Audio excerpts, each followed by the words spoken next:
আসসালামু আলাইকুম রহমতুল্লাহি ওয়া বারাকাতুহু। বুড়িমা রান্নাঘর থেকে শীতকের সাথে চলে আসলাম ছোট্ট একটা রান্না ভিডিও আপনাদের সাথে শেয়ার করতে। তো আজকে শেয়ার করছি মশলাদার মাছ ফ্রাই। তো আমি যেভাবে করছি বা করি সেটাই আপনাদের সাথে শেয়ার করছি। একদম সিম্পল, ঘরে যা যা উপকরণ আছে সেটাই শুধু, আর কি বেশি কিছু নয়।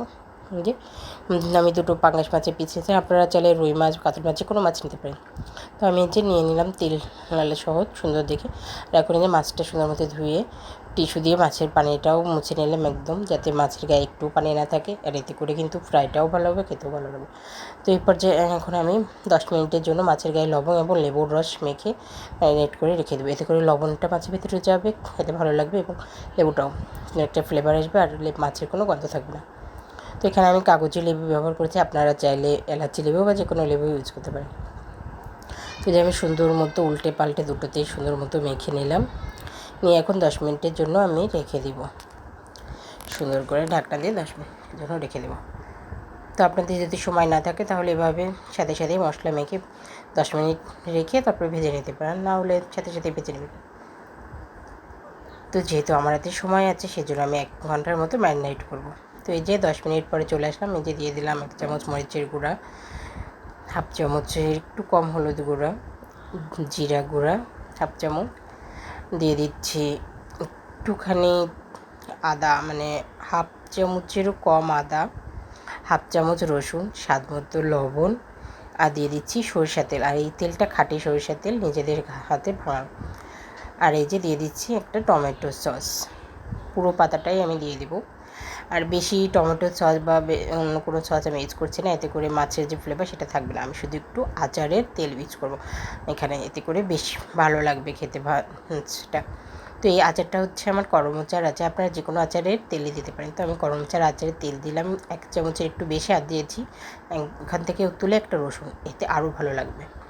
তো এটাকে সুন্দর করে মেখে এখন এটাকে আমি সুন্দর মতো মেখে নেব। আর রসুনটাকে হাত দিয়ে চটকিয়ে সুন্দর করে সব মশলা একসাথে মিক্স করে নিচ্ছি।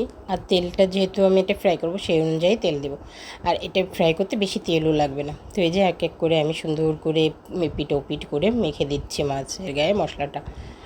এভাবে মেখে 1 ঘন্টা রেখে দিতে না পারলে, সময় না থাকলে 10 মিনিট রাখলেই হবে। তো আমি অনেকক্ষণ যাবৎ সুন্দর করে মেখে নিচ্ছি হাত দিয়ে, আপনারা চাইলে চামচ, কিন্তু চামচ বা ব্রাশ দিয়ে এরকম মজা হয় না, মাছের ভিতরে সবটা যায় না। এভাবে সুন্দর করে চটকে চটকে আমি মেখে দিলাম হাত দিয়ে। এভাবে আমি 1 ঘন্টা রেখে দিব রেস্টে। এটা রেস্টে থাকতে থাকতে আমি ভেজে নেবো পরে, মানে এটা যত রেস্টে থাকবে তত বেশি ভালো হবে। চাইলে এইভাবে মশলা মেখে আপনারা রেখে দিতে পারেন 2-3 দিনের জন্য, পরবর্তীতে ভেজে খাবেন, বেশি ভালোই লাগবে। তো এই যে আমি 1 ঘন্টা পর চলে আসলাম, প্রায় প্যানে সরিষার তেল দিয়ে দিয়েছি, গরম হয়ে গেছে। এই পর্যায়ে দিয়ে দিচ্ছি মাছগুলো। তো মাছগুলো আমি চুলায় দিয়ে প্রথমে একটু ভারী আঁচ দিয়ে, পরে ঢাকনা দিয়ে আঁচটা কম দিয়ে দেবো। যেহেতু আমি ইলেকট্রিক চুলায় রান্না করছি সেজন্য আমি 400-তে দিয়ে মাছটা ভাজি করছি আস্তে আস্তে, এতে করে মাছটা জুচিও থাকবে এবং খেতেও ভালো লাগবে।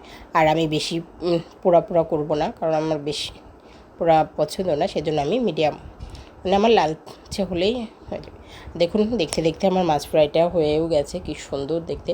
আর এই পর্যায়ে আমি যে মশলাটা ছিল ওটাও দিয়ে দিলাম, এতে করে মাছটা একদম আরও সুন্দর মতো কুক হয়ে যাবে। আর আমি আরও ভালো সেন্ট এবং একটু ঝালের জন্য দিয়ে দিলাম একটা বোম্বাই মরিচ কেটে মাঝখান থেকে অর্ধেকটা। আর এতে করে বোম্বাই মরিচের একটা সুন্দর ফ্লেভার আসবে, মাছের ভিতরে খেতে দারুণ লাগে।